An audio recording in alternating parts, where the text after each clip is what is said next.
Have you been thinking about going plant-based but are honestly just really overwhelmed about where to start? In this video, we're going to be talking about 7 easy vegan substitutes that you can use to start your plant-based diet right now. So for those of you who don't know me, my name is Amanda Pelletier with Live Grow Green, and I am all about plant-based diet and lifestyle. So if you're interested in either of those topics, feel free to hit the subscribe button and make sure you hit the bell so you're notified whenever we publish a new lifestyle video on Thursday. So every journey starts with a single step, and it can be really overwhelming to start your plant-based journey when you're thinking about the end result and you're thinking about all the things in your diet that you have to change along the way. Really, it's overwhelming and it's exhausting even thinking about it, and honestly, it makes most people feel like they can't do it. So today we are going to start breaking it down into 7 really easy steps, 7 really easy substitutes that you can start using right away so you can start your diet and really start living the best version of you. So the first substitute that I want to talk about is vegetable broth. So if you're feeling super overwhelmed with the idea of going plant-based, my honest recommendation would be to start with vegetable broth.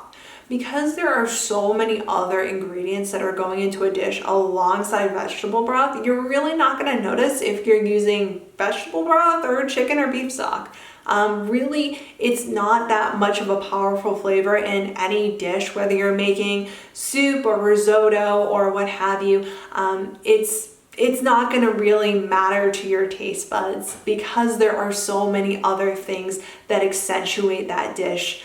Usually, broth is not the main flavor to any dish.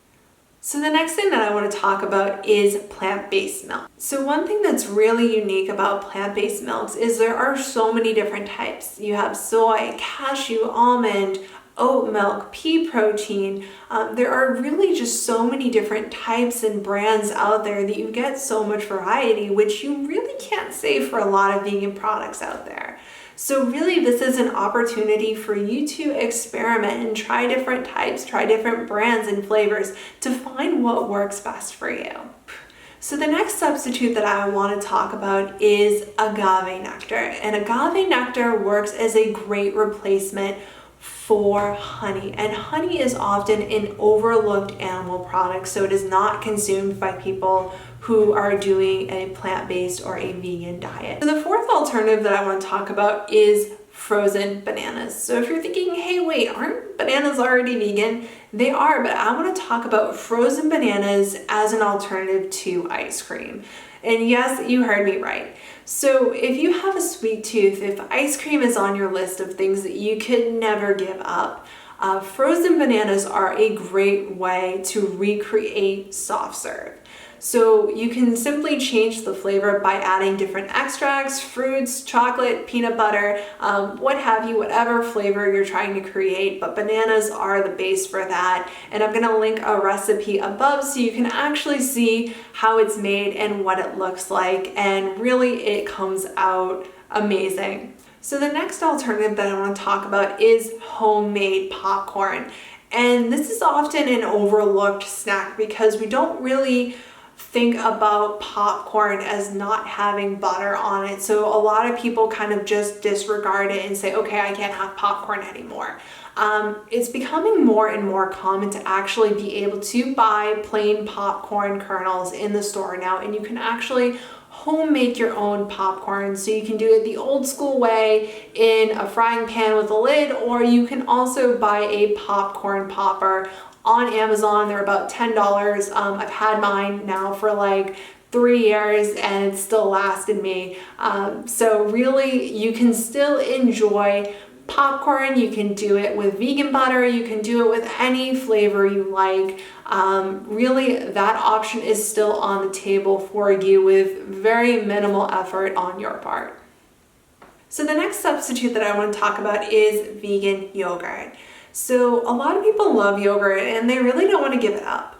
And now you don't have to, because there is vegan yogurt out there. There are a bunch of different brands, whether you want to buy cashew or almond milk or soy milk based yogurt.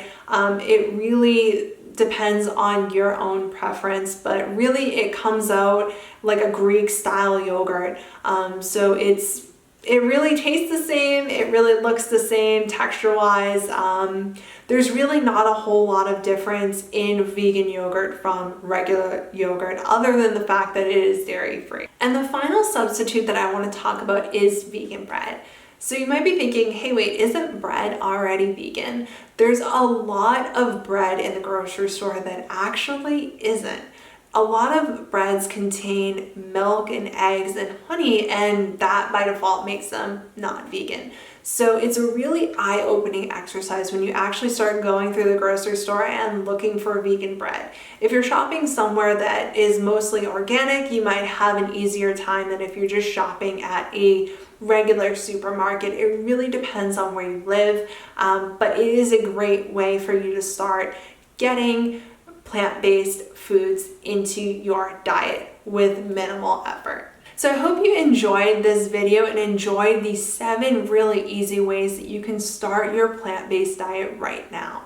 So if you enjoyed this video, feel free to give it a like and subscribe, and make sure you hit the bell so you're notified whenever we publish a new video on Thursdays. Until next time.